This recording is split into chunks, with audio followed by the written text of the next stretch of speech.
ಓಂ ಶ್ರೀ ಮಂಜುನಾಥಾಯ ನಮಃ.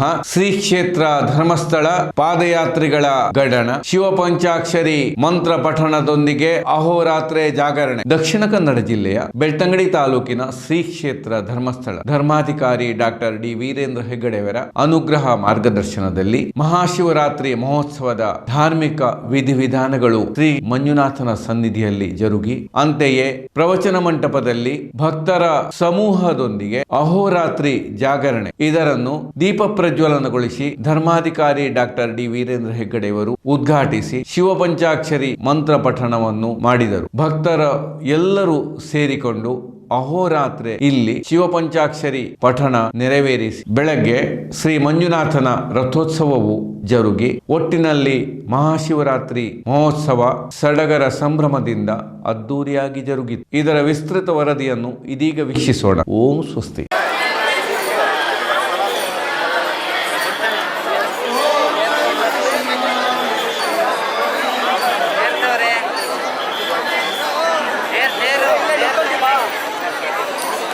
ಸಾಕ್ಷಾತ್ ಮಾತನಾಡುವ ಮಂಜುನಾಥನ ರೀತಿಯಲ್ಲಿದ್ದು ಎಲ್ಲರನ್ನು ಸಲಹಿ ಸಾಕಿ ಸಲಹುವಂತ ಪರಮ ಪೂಜ್ಯ ಡಾಕ್ಟರ್ ಡಿ ವೀರೇಂದ್ರ ಹೆಗ್ಗಡೆಯವರಿಗೆ ಭಕ್ತಿಪೂರ್ವಕವಾದಂತಹ ಸ್ವಾಗತವನ್ನು ಬಯಸುತ್ತಿದ್ದೇನೆ. ಈ ಸಂದರ್ಭದಲ್ಲಿ ಮಾಣಿಲದ ಪರಮಹಂಸ ಮೋಹನದಾಸ್ ಸ್ವಾಮೀಜಿಯವರು ಪ್ರತಿ ವರ್ಷವೂ ಉಪಸ್ಥಿತರಿದ್ದು ಈ ಒಂದು ಮಂಗಲ ಆಚರಣೆಯ ಸಾಕ್ಷೀಭೂತರಾಗ್ತಾರೆ. ಆಧ್ಯಾತ್ಮದ ಸಾಧನೆಯ ಮೂಲಕ ಭಗವಂತನನ್ನು ನಾಮಸ್ಮರಣೆಯಿಂದ ಕಾಣಬಹುದು ಅಂತ ಹೇಳುವಂಥ ರೀತಿಯಲ್ಲಿ ಎಲ್ಲ ಪ್ರವಚನಗಳ ಮೂಲಕ ಜನರನ್ನು ಆಧ್ಯಾತ್ಮ ದಿಶೆಯಲ್ಲಿ ಮುನ್ನಡೆಸ್ತಾ ಇದ್ದಾರೆ. ಮಾನ್ಯ ಸ್ವಾಮೀಜಿಯವರಿಗೆ ಕೂಡ ಭಕ್ತಿಪೂರ್ವಕವಾದಂಥ ಸ್ವಾಗತವನ್ನು ಬಯಸ್ತಿದ್ದೇನೆ. ಈ ಸಂದರ್ಭದಲ್ಲಿ ಗ್ರಾಮಾಭಿವೃದ್ಧಿ ಯೋಜನೆಯ ಮಹಿಳೆಯರ ಸಶಕ್ತೀಕರಣದ ಮೂಲಕ ಹೊಸ ಒಂದು ಬದುಕನ್ನು ಕೊಟ್ಟಿರುವಂಥ ಮಾತೃಶ್ರೀ ಶ್ರೀಮತಿ ಹೇಮಾವತಿ ವಿ ಹೆಗ್ಗಡೆಯವರಿದ್ದಾರೆ. ಅವರಿಗೂ ಕೂಡ ಭಕ್ತಿಪೂರ್ವಕವಾದಂಥ ಸ್ವಾಗತವನ್ನು ಬಯಸುತ್ತಿದ್ದೇನೆ. ಈ ಸಂದರ್ಭದಲ್ಲಿ ಡಿ ಸುರೇಂದ್ರ ಕುಮಾರ್ ಅವರು ಪ್ರತಿ ವರ್ಷವೂ ದೇವಳದ ಪ್ರತಿ ಮಂಗಲ ಕಾರ್ಯದಲ್ಲಿ ಪುಣ್ಯ ಕಾರ್ಯದಲ್ಲಿ ತನ್ನನ್ನು ತೊಡಗಿಸಿಕೊಳ್ತಾ ಇದ್ದಾರೆ. ಅವರ ಉಪಸ್ಥಿತಿಯನ್ನು ಕೂಡ ಗೌರವಿಸುತ್ತಾ ಶ್ರೀ ಸುರೇಂದ್ರ ಕುಮಾರ್ ಅವರಿಗೂ ಪ್ರೀತಿಪೂರ್ವಕವಾದಂಥ ಸ್ವಾಗತವನ್ನು ಬಯಸ್ತಿದ್ದೇನೆ. ಮಾತೃಶಕ್ತಿಯಾಗಿ ಸಂಸ್ಕಾರ ಸಂಸ್ಕೃತಿಗಳ ಮೂಲಕ ನಮ್ಮನ್ನೆಲ್ಲ ದಿಶೆಯಲ್ಲಿ ಸಾಗಿಸುತ್ತಂತ ಶ್ರೀಮತಿ ಸುಪ್ರಿಯಾ ಅಶ್ವಂತ್ ಕುಮಾರ್ ಇದ್ದಾರೆ. ಅವರಿಗೂ ಪ್ರೀತಿಪೂರ್ವಕವಾದಂಥ ಸ್ವಾಗತವನ್ನು ಬಯಸ್ತಿದ್ದೇನೆ. ಹಾಗೆ ಭಕ್ತರ ನಡಿಗೆಯ ಜೊತೆಗೆ ನಡಿಗೆಯ ಭಕ್ತಿಯನ್ನು ಪಸರಿಸುತ್ತಾ ಸುಮಾರು ಅರ್ಧ ಶತಕಗಳಿಂದ ಪ್ರಾರಂಭವಾಗಿ ಪಾದಯಾತ್ರೆಯ ಮೂಲಕ ಇಂದಿಗೂ ಕೂಡ ಅದೇ ಹೊಸ ಚೈತನ್ಯವೆನಿಸಿಕೊಂಡಂತ ಹನುಮಂತ ಸ್ವಾಮಿ ಅವರು ಇದ್ದಾರೆ. ಅವರಿಗೂ ಕೂಡ ಪ್ರೀತಿಪೂರ್ವಕವಾದಂಥ ಸ್ವಾಗತವನ್ನು ಕೊಡ್ತಾ ಇದ್ದೇನೆ. ಅದೇ ಪಥವನ್ನು ಮುನ್ನಡೆಸಿಕೊಂಡು ಬಂದಂಥ ಶ್ರೀ ಮರಿಯಪ್ಪ ಸ್ವಾಮಿ ಕೂಡ ಇದ್ದಾರೆ. ಅವರಿಗೂ ಕೂಡ ಪ್ರೀತಿಪೂರ್ವಕವಾದಂಥ ಸ್ವಾಗತವನ್ನು ಬಯಸಿದ್ದೇನೆ. ಹಾಗೆ ಬಂದಿರುವಂತಹ ಭಜಕರು ಕಾಲ್ನಡಿಗೆಯ ಜೊತೆಗೆ ಪಾದಗಳಲ್ಲಿ ಹೆಜ್ಜೆಗಳಲ್ಲಿ ಮಂಜುನಾಥನ ಸ್ಮರಣೆಯನ್ನು ಮಾಡಿ ಪುಣ್ಯದ ಸಂಚಯನವನ್ನು ಮಾಡಿಕೊಂಡಂತ ಭಗವದ್ಭಕ್ತರು ನೀವೆಲ್ಲ ಇದ್ದೀರಿ. ನಿಮ್ಗೆಲ್ಲರಿಗೂ ಪ್ರೀತಿಪೂರ್ವಕವಾದಂಥ ಸ್ವಾಗತವನ್ನು ಬಯಸಿದ್ದೇನೆ. ಹಾಗೆ ಮಾಧ್ಯಮ ಬಂಧುಗಳು ಈ ಒಳ್ಳೆಯ ಸದ್ವಿಚಾರವನ್ನು ಸಮಾಜಕ್ಕೆ ತಿಳಿಸಬೇಕು ಅಂತ ಹೇಳುವಂಥ ನಿಟ್ಟಿನಲ್ಲಿ ಎಲ್ಲ ಮಾಧ್ಯಮಗಳು ಬಂದಿದ್ದಾರೆ. ಅವರಿಗೂ ಕೂಡ ಪ್ರೀತಿಪೂರ್ವಕವಾದಂಥ ಸ್ವಾಗತವನ್ನು ಬಯಸ್ತಿದ್ದೇನೆ. ಪರಮ ಪೂಜ್ಯ ಡಾಕ್ಟರ್ ಡಿ ವೀರೇಂದ್ರ ಹೆಗ್ಗಡೆಯವರಿಗೆ ಜಮೋಗ್ರಾಣದ ಹಿರಿಯ ಮುತ್ಸದ್ದಿಯಾಗಿ ನಿವೃತ್ತರಾಗಿರುವಂಥ ಭುಜಬಲಿಯವರು ಹರಾರ್ಪಣೆಯನ್ನು ಮಾಡಿ ಗೌರವಿಸಬೇಕು ಅಂತೇಳಿ ವಿನಂತಿಸಿಕೊಳ್ತಾ ಇದ್ದೇನೆ. ಮಾಣಿಲದ ಪರಮಹಂಸ ಶ್ರೀ ಮೋಹನದಾಸ್ ಸ್ವಾಮೀಜಿಯವರಿಗೆ ಶ್ರೀ ಲಕ್ಷ್ಮೀನಾರಾಯಣರಾವ್ ಪಾದಪತ್ರಿಕಾರರು ಮತ್ತು ಈ ವ್ಯವಸ್ಥೆಯ ಸಂಚಾಲಕರು ಗೌರವಿಸಬೇಕು ಅಂತ ವಿನಂತಿಸಿಕೊಳ್ತಾ ಇದ್ದೇನೆ. ಮಾತೃಶ್ರೀ ಹೇಮಾವತಿ ಹೆಗ್ಗಡೆಯವರಿಗೆ ಕುಮಾರಿ ಪ್ರಣೀತಾರವರು ಪುಷ್ಪಗುಚ್ಛವನ್ನು ಕೊಟ್ಟು ಗೌರವಿಸಬೇಕು ಅಂತ ವಿನಂತಿಸಿಕೊಳ್ತಾ ಇದ್ದೇನೆ. ಹಾಗೆ ಶ್ರೀಮತಿ ಸುಪ್ರಿಯಾ ಅಶ್ವಂತ್ ಕುಮಾರ್ ಅವರಿಗೆ ಕುಮಾರಿ ರಶ್ಮಿ ಅವರು ಪುಷ್ಪಗುಚ್ಛವನ್ನು ಕೊಟ್ಟು ಗೌರವಿಸಬೇಕು ಅಂತ ವಿನಂತಿಸಿಕೊಳ್ತಾ ಇದ್ದೇನೆ. ಶ್ರೀ ಸುರೇಂದ್ರ ಕುಮಾರ್ ಅವರಿಗೆ ರಾಜೇಂದ್ರ ದಾಸ್ ಅವರು ಪುಷ್ಪಗುಚ್ಛವನ್ನು ಕೊಟ್ಟು ಗೌರವಿಸಬೇಕು ಅಂತ ವಿನಂತಿಸಿಕೊಳ್ತಾ ಇದ್ದೇನೆ. ಪರಮ ಶಿಷ್ಯನ ಗುರುವಿಗೆ ಹಾಗೆ ಹನುಮಂತ ಸ್ವಾಮೀಜಿಯವರಿಗೆ ಶ್ರೀ ಸಂತೋಷ್ ಇವತ್ತಿನ ಜಾಗರಣೆಯ ಜವಾಬ್ದಾರಿ ನಿರ್ವಹಿಸುತ್ತಿರುವಂಥವರು. ಹಾಗೆ ಮರಿಯಪ್ಪ ಸ್ವಾಮಿಯವರಿಗೆ ಸುಭಾಷ್ ಅವರು ಪುಷ್ಪಗುಚ್ಛವನ್ನು ಕೊಟ್ಟು ಗೌರವಿಸಬೇಕು ಅಂತ ಕೇಳಿಕೊಳ್ತಾ ಇದ್ದೇನೆ. ನಮಗೆಲ್ಲ ವರ್ಷಕ್ಕೆ ಒಮ್ಮೆ ಪೂಜ್ಯ ಕಾಮಂದರ ಮಾತಿನ ಮೂಲಕ ನಮ್ಮ ಅಧ್ಯಾತ್ಮ ಸಾಧನೆಯ ಜೊತೆಗೆ ಬದುಕಿಗೆ ಶಿವಪಂಚಾಕ್ಷರಿಯ ಮಹತ್ವವನ್ನು ಅವರು ಆಶೀರ್ವಚನಗಳ ಮೂಲಕ ತಿಳಿಸಿಕೊಡ್ಲಿಕ್ಕಿದ್ದಾರೆ. ನಾವೆಲ್ಲ ಕಾತಿರ್ತಾ ಇರ್ತೇವೆ, ವರ್ಷದಲ್ಲಿ ಒಮ್ಮೆ ಪೂಜ್ಯರ ಸಂದೇಶವನ್ನು ಕಿವಿ ತುಂಬಿಸಿ ಮನಸ್ಸಿಗೆ ಒಪ್ಪಿಸಿ ಅದನ್ನು ಆಚರಣೆ ಮಾಡುವ ಮೂಲಕ ಒಳ್ಳೆಯ ಜೀವನವನ್ನು ನಡೆಸಲಿಕ್ಕೆ ನಮಗೆ ಕಾರಣೀಕರ್ತವಾಗಿದೆ. ಹಾಗಾಗಿ ಈ ಸಂದರ್ಭದಲ್ಲಿ ಪೂಜ್ಯ ಕಾಮಂದರು ಆಶೀರ್ವಚನ ಮಾಡಿ ನಮ್ಮನ್ನು ಅರಳಿಸಬೇಕು ಅಂತೇಳಿ ಭಕ್ತಿಯಿಂದ ಪ್ರಾರ್ಥಿಸಿಕೊಳ್ತಾರೆ. ಎಲ್ಲ ಪೂಜ್ಯರೇ, ಪೂಜ್ಯ ಮಾನವ ಸ್ವಾಮೀಜಿಯವರೇ, ಸ್ವಾಮಿದಾಸ ಅಂದರೆ ನಾವೇ ಕೂಡ ಶ್ರೀ ಹನುಮಂತಪ್ಪನವರೇ, ಮರಿಯಪ್ಪನವರೇ, ಈಗ ನನ್ನ ಸಹೋದರರು ಚಂದ್ರಕುಮಾರ್ ಮತ್ತಿತರೆಲ್ಲ ಇವೆಲ್ಲ ಆರಂಭಿಸಿರುವಂಥ ಪಾದಯಾತ್ರೆ ನೀವೆಲ್ಲ ಬಹಳ ಭಕ್ತಿಯಿಂದ ಶ್ರದ್ಧೆಯಿಂದ ಅನೇಕ ದಿನಗಳಿಂದ ಏಕಾಗ್ರತೆ ಮಾಡಿ ನಡೆಯುತ್ತೀವಿ. ನಿಮಗೆ ಬಿಡಲಿಕ್ಕೆ ಬಸ್ಸಿನ ಬರಲಿಕ್ಕೆ ಅಥವಾ ವಾಹನದಲ್ಲಿ ಬರಲಿಕ್ಕೆ ಅನಾನುಕೂಲನೇ ನೀವು ಆಗ್ತದೆ.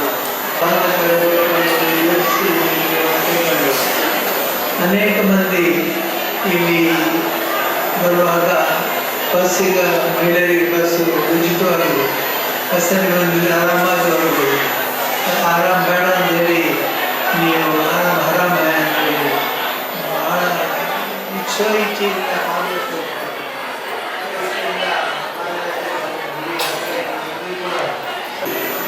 ಮುಖ್ಯವಾಗಿ ಇವತ್ತು ಶಿವಪಂಚಾಕ್ಷರಿ ಭಜನೆಯ ಕಾರ್ಯಕ್ರಮ ನಮ್ಮ ಹಿಂದೆ ಮಾತುಶ್ರೀಯವರು ಅಮ್ಮನವರು ನಮ್ಮ ತಾಯಿಯವರು ಇದನ್ನು ಉದ್ಘಾಟನೆ ಮಾಡ್ತಿದ್ದರು. ನಿನ್ನೆ ಸಣ್ಣ ಕಾರ್ಯಕ್ರಮ ಇವತ್ತು ಈ ಜ್ಯೋತಿ ಹಚ್ಚಿ ಕಾರ್ಯಕ್ರಮ ನಿಜವಾದ ಕಾರ್ಯಕ್ರಮ. ಹಾಗಾಗಿ ನಾವು ಭಾಳ ಸಂತೋಷದಿಂದ ಈ ಕಾರ್ಯಕ್ರಮದಲ್ಲಿ ಭಾಗವಹಿಸಿದ್ದೇವೆ. ನಮ್ಮ ಶ್ರೀಮತಿ ಹೇಮಂತರು ಕೂಡ ಪ್ರೀತಿಯಿಂದ ಸಂತೋಷದಿಂದ ಈ ಕಾರ್ಯಕ್ರಮದಲ್ಲಿ ಭಾಗವಹಿಸಿದ್ದಾರೆ. ಮುಖ್ಯವಾಗಿ ಈ ನಮ್ಮ ಯಕ್ಷಗಾನ ಮಾಡಿದವರೆಲ್ಲ ಗೊತ್ತಿದೆ. ರಾಕ್ಷಸರು ದೇವತೆಗಳ ಸಹೋದರರನ್ನು ಅವರು ಹೇಳ್ತಿರ್ತಾರೆ, ನಾವು ಯಾವಾಗಲೂ ನಾವು ಸಹೋದರ, ನಾವು ರಾಕ್ಷಸರಂದರೆ ಕೆಟ್ಟವರೊಂದಿಗೆ ಈ ಜಗತ್ತಿನಲ್ಲಿ ಸೂಚನೆಗಳು ನಾವು ದೇವತೆಗಳು ದೇವರ ಸಾಹಸದಲ್ಲಿ ಸ್ವರ್ಗದಲ್ಲಿ ಸುಖವಾಗಿದ್ದಾರೆ. ಆದರೆ ನಾವು ರಾಕ್ಷಸರು ಕೆಟ್ಟ ಜನರನ್ನು ಹೇಳಿ ಬಯಸ್ಕೊಂಡು ಶಾಪಿಸ್ಕೊಂಡು ಹೇಳಿದ್ದಾರೆ. ಒಂದ್ಸಲ ಅವರಿಬ್ಬರಿಗೂ ಮಾತುಕತೆಯಾಗಿ ನಾವು ಸಮುದ್ರ ಮಂಥನ ಮಾಡೋಣ, ನೀವು ಹೇಗೆ ಮಜ್ಜಿಗೆಯನ್ನು ಹಾಗೆ ಮಂಥನ ಮಾಡೋಣ ಮಾಡುವಾಗ ಭಗವಂತರೊಡನೆ ಇಟ್ಟು ಶಾರದೆ ಶಿಷ್ಯರಿಗೆ ಹಬ್ಬವನ್ನಾಗಿ ಮಾಡಿ ಮೊದಲ ಮಾಡಬೇಕು. ಮುಂದೆ ಸುವಸ್ತುಗಳು ಐರಾವತ ಬಂದು ಬೇರೆ ಬೇರೆ ವಸ್ತುಗಳು ಬಂತು. ಎಲ್ಲ ವಸ್ತುಗಳನ್ನು ಹಂಚಿಕೊಂಡು ಎಲ್ಲರೂ ಹಂಚಿಕೊಂಡು ನಮಗೆ ಬೇಕು ನನಗೆ ಬೇಕು ಅಂತ ಕೆಲವು ರಾಕ್ಷಸರು. ಆದರೆ ವಿಷಯ ಬಂದಾಗ ಯಾರು ಹಾಲ ಬಂದಾಗ ಯಾರು ಅದನ್ನು ನಮಗೆ ಬೇಡ ಹಾಲ ವಿಷ ಕೊನೆಗೆ ಏನಾದರೂ ಆ ವಸ್ತುವನ್ನು ಬಿಡುವಾಗಿ ಉಪಯೋಗಿಸಬೇಕು, ಸ್ವೀಕರಿಸಬೇಕು ಅಂತ ಶಿವನೇ ಒಂದು ನಾನೇ ಸ್ವೀಕರಿಸ್ತಾನೆ. ಅದರ ಬಂಧದಲ್ಲಿ ತಡೆದುಕೊಂಡು ಹಿನ್ನೆಲೆಯಾಗಿ ಒಂದು ನಮಗೆಲ್ಲ ಹಾಗಾಗಿ ನಾವು ವಿಷಯವನ್ನು ಕುಡಿತಕ್ಕಂಥ ಶಕ್ತಿ ಇರ್ತಕ್ಕಂಥ ಇರುವ ಶಕ್ತಿ ಇರೋದು ಶಕ್ತಿ ಇರ್ತಕ್ಕಂಥ ಶಿವ ಶಕ್ತಿ ಇರೋದು ವಿಷಯವನ್ನು ಪಾನ ಮಾಡಿ ವಿಷಯವನ್ನು ನಮಗೆ ಗೊತ್ತಾಗುತ್ತೆ. ಹಾಗಾಗಿ ನಾವು ಇವತ್ತು ವಿಷಯ ಶಿವನ ನಮ್ಮೆಲ್ಲರ ದೋಷಗಳನ್ನು ಎಲ್ಲ ಕಷ್ಟವನ್ನು ಸ್ವೀಕರಿಸಪ್ಪ, ನಮಗೆ ತಡ್ಕೊಳ್ಳಿಕ್ಕೆ ಆಗೋದಿಲ್ಲ.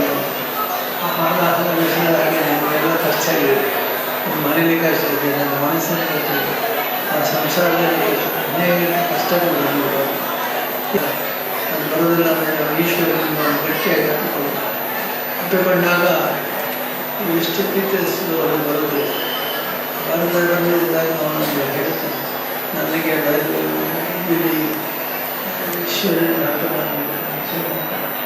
ಕೊನೆಗೆ ಎಲ್ಲರೂ ಏನು ಮಾಡಿದ್ರು ಸಾಕ್ಷಾತ್ ಶಿವನೇ ಬಂದು ಶಿವ ಅವನನ್ನು ಬದಲಿಸ್ತಾನೆ, ಅವನಿಗೆ ದೀರ್ಘಾಯುಷ ಕೊಟ್ಟು.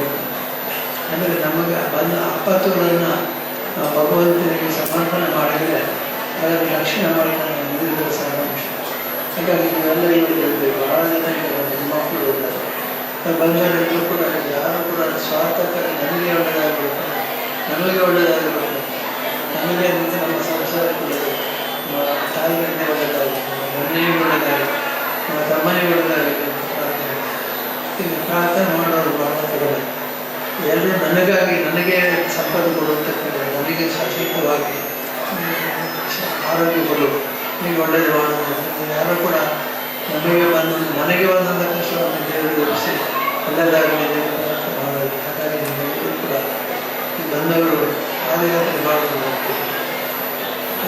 ಇವಾಗ ನಮ್ಮ ಹನುಮಂತ ಪರಮರು ಗೊತ್ತಿದ್ದಾರೆ, ಅವರು ಯಾಕೆ ವೇದಿಕೆಯಲ್ಲಿ ಸುಮಾರು 47 ವರ್ಷದ ಹಿಂದೆ ಕೇವಲ 7 ಜನರಿಂದ ಪ್ರಾರಂಭವಾದಂಥ ಪಾದಯಾತ್ರೆ 70,000 ಜನ ಬರ್ತಾ ಇದ್ದಾರೆ.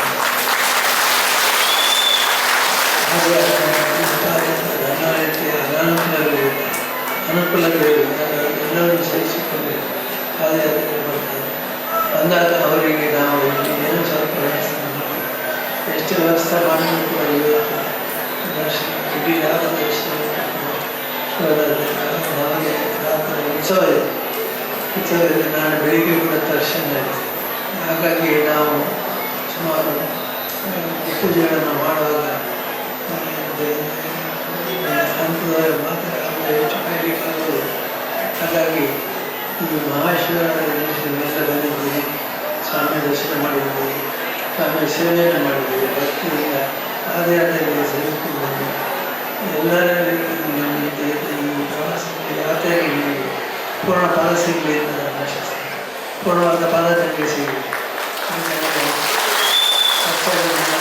ಒಪ್ಪಿಸಿ ಸುಖವನ್ನೆಲ್ಲ ಕಷ್ಟವನ್ನೆಲ್ಲ ಸ್ವಾಮಿ ಹತ್ರ ಹೇಳ್ತೀವಿ.